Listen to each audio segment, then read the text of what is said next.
Hello guys, Dhananjay here and I am doing a video on BigBadroid because I have bought Sarthak's channel. So in future you will see the videos by me and those videos won't be by Sarthak because I have bought this channel because 500 subscribers is like a very huge thing, and if you are getting 500 subscribers in just 1000 rupees, then you should go ahead and do that, and more updates will be given in this video only by Sarthak. So yeah, stay tuned for that.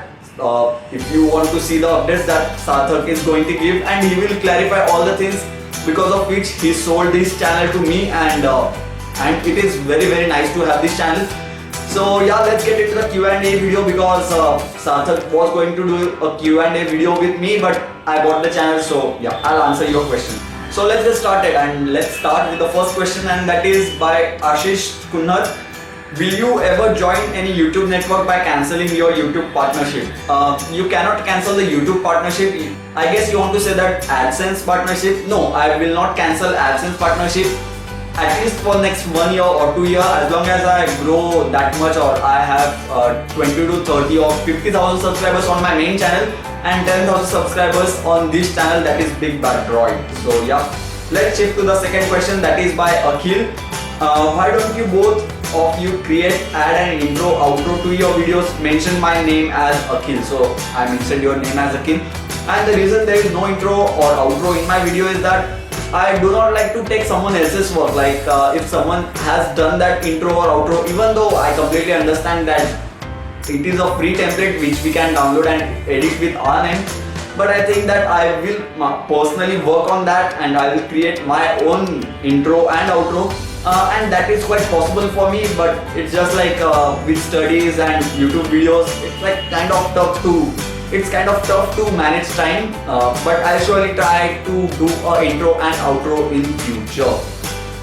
To be true, I'm working on that with a friend of mine, and if he is successful in giving all that to me, the material that I want, I might be getting my intro and outro pretty soon with a decent logo this time.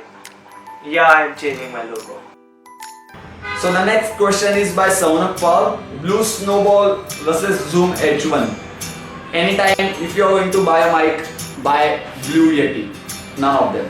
But anyways, that was a joke. I'll go with Zoom H1 because of the micro SD card support, and you can carry it anywhere and it doesn't look like the ball thing that Blue Snowball looks like. So yeah, Zoom H1, there you go. So this question is asked by Rohan Silvers, and he asks, which device would you suggest to buy in 2015, Nexus6P or the MotoX style?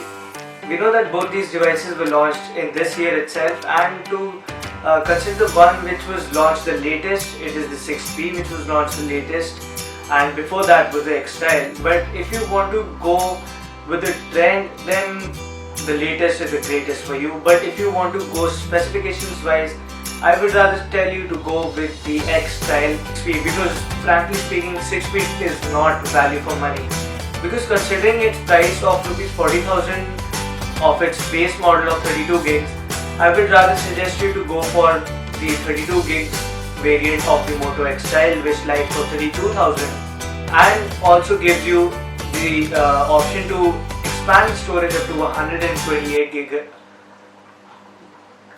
On top of that, the MotoX style is IP52 certified, water resistant and dust resistant, so that is a very good thing.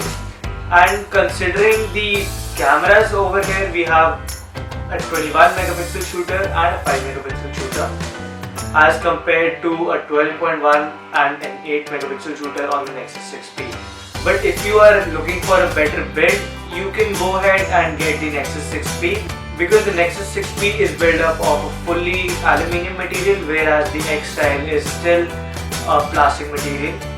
Another reason which can be behind taking the Nexus 6P is that it has presence directly from Google, which means very firstly the updates will come to a Nexus device and thereafter to a Moto device. But still, both will get updated. The Nexus 6P comes out with Android 6.0 Marshmallow, but the MotoX style should soon be getting its update for the Android 6.0, which is not a very big thing, but still it is a thing which needs to be considered. Also, both the devices have 1440p QHD display, but the difference lies in the kind of display. Nexus 6P has an AMOLED display, whereas the X style has the LCD display. So that might not be much of a deal breaker over there, but for the ones who love screens a lot, so it might be a deal breaker for those. But then also the Nexus 6P runs on an octa-core processor, whereas the X style runs on a hexa-core processor, which I don't think is a much of a compromise looking at the price tag and comparing both. So in my personal opinion, I would personally have gone for the MotoX style if I was given the choice of 6P and X style, because of these reasons which I just listed in front of you. The rest is your thoughts, and I'll also link down the comparison of these two devices down in the description, so make sure you go ahead and check that. And the next question is by Ronak Agrawal.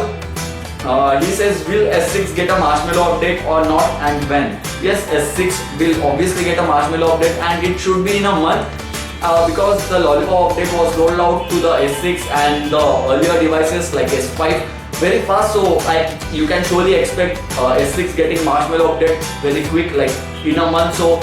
So by end of 2015, I'm pretty much sure that all the S6 devices, all the S6 variants will be having marshmallow update. So this question is asked by Anchit Thakur, and he asked, suggest me a gaming laptop under 50,000, and is building a PC better or purchasing one? Well, a gaming laptop under 50,000 should be HP Pavilion 15 P206TX. I have used it myself. Awesome laptop, and the reasons are so because you have a 15.6 inches HD widescreen LED display, and as far as the processor is concerned, you have an Intel i5 5th generation clocked in at 2.2 GHz with turbo boost up to 2.7 GHz probably, which is coupled in with 8 GB of RAM and which can further be expanded up to 16 GB. Then you also have a 1 TB HDD which also houses an optical drive. And as far as the graphics are concerned, the graphics are handled by an NVIDIA GeForce 830M graphics card which has around 2 gigs of graphic memory.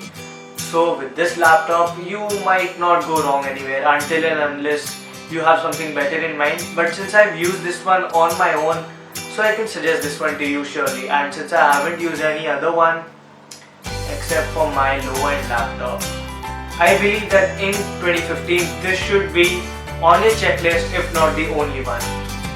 So yeah, do consider this one. And as far as the second part of your question is concerned, I would suggest you to go ahead and build your own PC, because when you are building a PC and you have a mindset that what you want to see in a PC, you can fulfill all those and maybe under your budget. So let's say if you have a budget of 50,000 and you want to build a PC, you can go ahead and build an awesome PC under 50,000 rupees, and in that you can put whatever you want to. You might not even find something pre-built under 50,000 and with the things that you are looking for in that thing.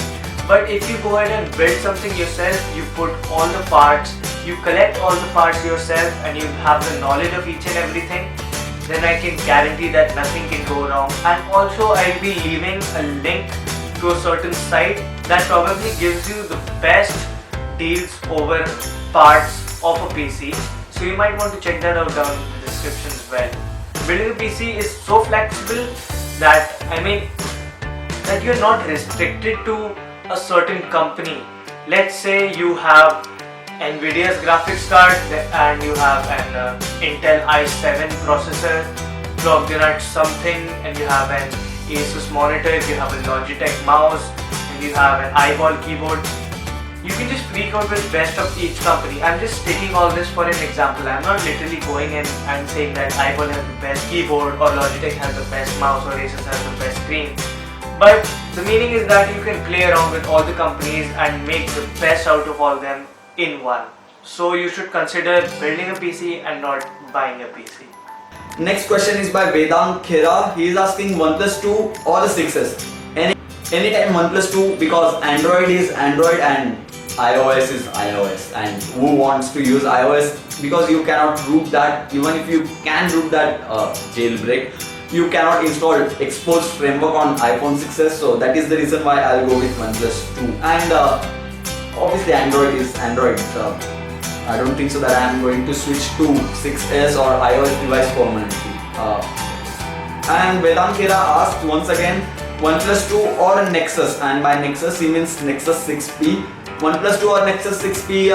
That's quite confusing because I have not used the Nexus6P yet, but I have used the Nexus5X, and between Nexus5X and OnePlus2, I'll surely go with the OnePlus2 because better build quality, better display. Even though Nexus5X has a very good display, but it's not as good as the OnePlus2's display, and better performance. 808 cannot beat 810 in performance whatsoever, even though it throttles after 1 hour of gaming or something like that. But in day-to-day performance, 810 with 4GB of RAM and 5X having 2GB of RAM cannot beat the OnePlus2, which is priced lower than 5X. And when we compare it with 6P, I cannot comment much, but yeah, both the devices seem very good.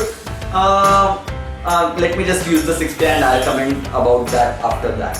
This question is asked by Techie Faruqi, and he asks, suggest a budget point and shoot which is capable of 1080p recording. If you haven't seen my previous Tech Q&A, which is the version 3 of the Tech Q&A, I have mentioned a camera, Sony HDR-CX405, which is an awesome point and shoot which comes for right under 20,000 rupees, and it is capable of 1080p recording, and the camera is really nice. I've used it myself, I've mentioned it in the previous video as well. It has a 2.7 inches flip screen which is also rotatable. It has an XMOR-R CMOS sensor, and it's a 9.2 megapixel sensor as well. So you can expect crisp quality images out of that, then 1080p video recording as usual, which you wanted. It also has a Carl Zeiss 30x optical zoom lens, and since it is Sony, it has to have a Carl Zeiss lens because Carl Zeiss is the USP of Sony cameras. So that pretty much sums up your answer, and if you want to check that out, I'll give a link down in the description. This set of questions is asked by Gaurav Gupta, and he asks, why do you hate Apple so much, and which series do you prefer, Samsung Galaxy E series or the J series? First of all, I don't hate Apple, I just don't like them. And considering the second part of your question, I would go for the J series. Reason being a comparison that I've written down on my laptop between the Samsung Galaxy J7 and the E7, which should be a fair example of the comparison between the series as well. So I'll just give you some points that I believe are stronger in J7 and which are stronger in E7. And in the end, we'll see which device has more plus points, and then that series will be considered better among the two. So let's begin the comparison. So the Galaxy J7 runs on an octa-core processor as compared to a quad-core processor on the Galaxy E7. The J7 also has a faster GPU which is clocked in at 1.5 GHz compared to the 1.2 GHz of the E7. Then the Galaxy J7 supports 4G, which lacks in the E7. And finally, the J7 has a removable battery. And coming to the plus points of E7, the E7 has a bigger RAM, which is a 2 GB of RAM compared to the 1.5 GB of RAM on the Galaxy J7. Then the Galaxy 7 is also 0.3mm thinner, which I don't consider a very big factor or a very big deal breaker over there. Then also, since it's slimmer, it is also lighter in weight.